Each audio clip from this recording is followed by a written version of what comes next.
24 Telugu news కి స్వాగతం. Hyderabad Somajiguda press club కేంద్రంగా తెలంగాణ రాష్ట్ర వ్యాప్తంగా పనిచేస్తా ఉన్న అవుట్ సోర్సింగ్ ఉద్యోగులు రౌండ్ టేబుల్ సమావేశం నిర్వహించబడింది. దానికి గాను టీజీఓ, టీఎన్జీఓ ఉద్యోగ సంఘాల నాయకులు ఏలూరు శ్రీనివాసరావు మరియు మారం జగదీశ్వరరావు, రాజకీయ నాయకులు, మేధావులు, వివిధ సంఘాల నాయకులు పాల్గొనడం జరిగింది. గౌరవ ముఖ్యమంత్రి వెంటనే అవుట్ సోర్సింగ్ ఉద్యోగుల యొక్క బ్రతుకులు మారాలంటే రెగ్యులరైజేషన్ ప్రక్రియ చేపట్టాలని సోమాజిగూడ ప్రెస్ క్లబ్ కేంద్రంగా డిమాండ్ చేయడం జరిగింది. వచ్చే అసెంబ్లీ సమావేశాల్లో రాష్ట్ర వ్యాప్తంగా పనిచేస్తున్న అవుట్ సోర్సింగ్ ఉద్యోగులకు సంబంధించిన కంటిన్యూషన్ జీవోలను ఇస్తూ అసెంబ్లీ వేదికగా బడ్జెట్ రూపకల్పన చేయాలని గౌరవ ముఖ్యమంత్రిని విజ్ఞప్తి చేస్తున్నామన్నారు.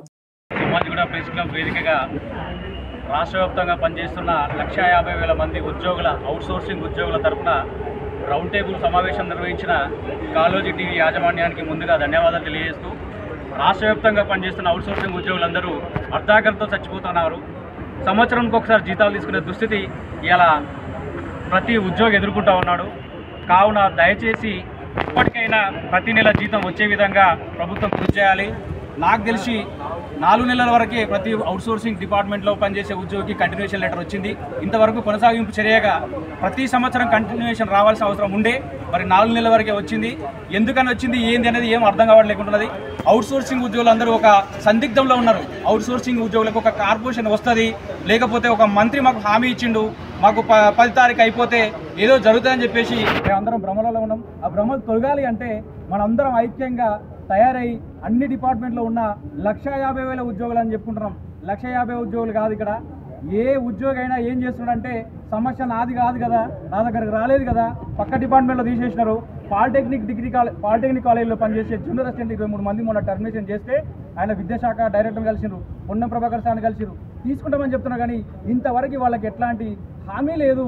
అర్ధాకలతో చచ్చిపోతున్న రోడ్ల మీద పడుతున్న కుటుంబాలను చూసైనా మన మిగతా అవుట్సోర్సింగ్ ఉద్యోగులందరూ ఒక తాటి మీదకి వచ్చి రేపు మన దగ్గరికి సమస్య వస్తుంది, మన భవిష్యత్తు ప్రశ్నార్థకం అవుతుందని చెప్పేసి ఆలోచించుకొని మనమందరం ఒకరికొకరిగా ఒక చేయుతగా ఇచ్చుకొని మనకు మీడియా సమస్యలు కావచ్చు, మేధావులు కావచ్చు, ఉద్యోగ సంఘాల నాయకులు కావచ్చు, ఇలా మనకు టీజీఓ, టీఎన్జీఓ ఉద్యోగ సంఘాల వాళ్ళు మద్దతు పలకడానికి వచ్చినారు, రాజ్యసభ సభ్యులు వచ్చినారు, మినిమం వేజెస్ సంబంధించిన ఒక జనక్ ప్రసాద్ కార్పొరేషన్ చైర్మన్ గారు కూడా వచ్చినారు.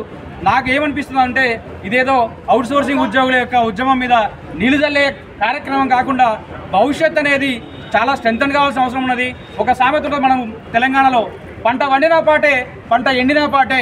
మన తెలంగాణ అవుట్సోర్సింగ్ ఉద్యోగులు ఎట్లా ఉందంటే ఒడవడి ముచ్చట, కొద్దిగా దాకా మాట్లాడినా కూడా ఇది ఒడవడి ముచ్చట. కాబట్టి కొత్త సీసాలో పాత మందు అనే విధంగా కాకుండా వచ్చిన మన కాంగ్రెస్ ప్రభుత్వం, గౌరవ ముఖ్యమంత్రి రేవంత్ రెడ్డి గారు మన అవుట్సోర్సింగ్ ఉద్యోగుల జీవితాల్లో వెలుగు నింపాలని, ప్రతి నెల ఉద్యోగుల జీవితాలకి సంబంధించిన జీతాలని అకౌంట్లో వేసే విధంగా ఎవ్రీ ఇయర్ కంటిన్యూషన్ ఇవ్వాలి.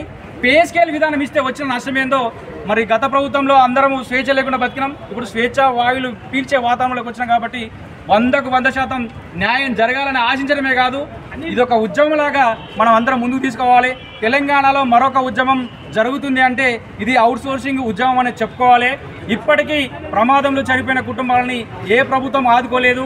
మేమైతే చెప్తున్నాం, అవుట్సోర్సింగ్ ఉద్యోగుల పక్షాన అవుట్సోర్సింగ్ ఉద్యోగి చనిపోతే వచ్చిన జీతాల నుంచి వెళ్ళి తలా 500 1000 ఇచ్చి ఆ కుటుంబాన్ని కాపాడుకుంటున్నాం. ప్రభుత్వాలకి ప్రమాద బీమా ఇవ్వాలని తెలియదా, కడుపులో పెట్టుకోవాలని చూసుకొని తెలియదా? మరి ఎందుకు ఇంత వివక్ష గురవుతున్నాం? మరి మనలో మన ఐక్యత లేకపోతే ప్రభుత్వాలు మన అవుట్సోర్సింగ్ ఉద్యోగుల జీవితాల్లో వెలుగు నింపాలని, ప్రతి నెల ఉద్యోగుల జీవితాలకి సంబంధించిన జీతాలని అకౌంట్లో వేసే విధంగా ఎవ్రీ ఇయర్ కంటిన్యూషన్ ఇవ్వాలి. పే స్కేల్ విధానం ఇస్తే వచ్చిన నష్టం ఏందో, మరి గత ప్రభుత్వంలో అందరము స్వేచ్ఛ లేకుండా బతికినాం, ఇప్పుడు స్వేచ్ఛ వాయువులు పీల్చే వాతావరణంలోకి వచ్చినాం. కాబట్టి 100కు 100% న్యాయం జరగాలని ఆశించడమే కాదు, ఇదొక ఉద్యమంలాగా మనం అందరం ముందుకు తీసుకోవాలి. తెలంగాణలో మరొక ఉద్యమం జరుగుతుంది అంటే ఇది అవుట్సోర్సింగ్ ఉద్యమం అని చెప్పుకోవాలి. ఇప్పటికీ ప్రమాదంలో చనిపోయిన కుటుంబాలని ఏ ప్రభుత్వం ఆదుకోలేదు. మేమైతే చెప్తున్నాం, అవుట్సోర్సింగ్ ఉద్యోగుల పక్షాన అవుట్సోర్సింగ్ ఉద్యోగి చనిపోతే వచ్చిన జీతాల నుంచి వెళ్ళి తలా 500 1000 ఇచ్చి ఆ కుటుంబాన్ని కాపాడుకుంటున్నాం.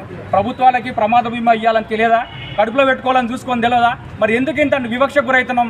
మరి మనలో మన ఐక్యత లేకపోతే ప్రభుత్వాలు మన మీద చిన్న చూపా అని చెప్పేసి ఈ శీతకన్నును ప్రభుత్వాలు మానుకోవాలి. గౌరవ రేవంత్ రెడ్డి గారు, మంత్రులు అయితే నేను అందరూ కలిసి మనని కడుపులో పెట్టుకొని చూసుకొని మన రాష్ట్ర ప్రభుత్వానికి వెన్నుముక అయిన అవుట్సోర్సింగ్ ఉద్యోగులను కాపాడాలని విన్నవించుకుంటున్నాను.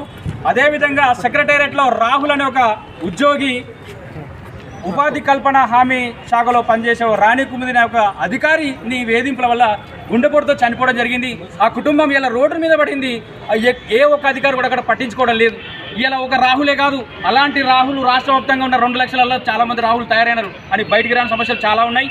ఇలా మనకు మీడియాలు దొరికినాయి, స్వేచ్ఛావాయువులు పీల్చే వాతావరణం వచ్చింది కాబట్టి అందరం నిర్భయంగా రోడ్ల మీదకి వచ్చి మాట్లాడే హక్కు కల్పించినప్పుడు మన ఉద్యోగం ఎట్లయితే నిబద్ధతతో చేస్తున్నామో అదేవిధంగా మన సమస్యల గురించి మాట్లాడాల్సిన తరుణం ఆసన్నమైంది.